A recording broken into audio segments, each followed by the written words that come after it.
নাম বলে আর সময় নষ্ট করবো না, চলো ব্লগটা শুরু করি। সকালবেলা 3টের সময় উঠেছিলাম, ওটা রাতি হয়, যাই হোক। তো 3টের সময় ঘুম থেকে উঠে পড়ি, কেননা গাড়ি ছিল আমাদের 5:30টার সময়।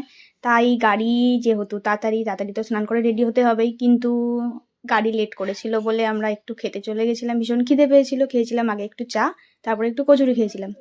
অ্যাট দ্য এন্ড মানে সকালবেলায় চলে আসে গাড়ি। গাড়ি আসার পর অনেকটা একটু এগিয়ে যাওয়ার পরে সকালবেলা ব্রেকফাস্ট সেরে নিই, সকালের খাবার খাওয়া শেষ করে আবার গাড়িতে চেপে পড়ি। দিয়ে আস্তে আস্তে যেতে যেতে চলে যাই আমরা ঘুমনিস্ট্রিতে। সেদিন আমাদের কার্শিয়াং হয়ে গেছিলাম, তো অনেক জায়গা আমাদের মিস হয়ে গেছে, আমরা ঘুরতে পারিনি, কেননা অনেকটাই লেট ছিল, 3 ঘন্টা লেট ছিল গাড়ি। যাই হোক, তো ফির একবার আবার যাব। তারপরে একটু চা খেলাম, চা খাওয়ার পরে দার্জিলিংয়ের পথে যাই। তারপরে আমরা হোমস্টেতে পৌঁছাই 5:30টার সময়। আর গিয়ে খুব খিদে পেয়ে গেছিলো, খেয়ে নিই মোমো। মোমো খাওয়ার পরে আমরা ঘরে ঢুকি, দেখি না ঠিক আছে ভালোই।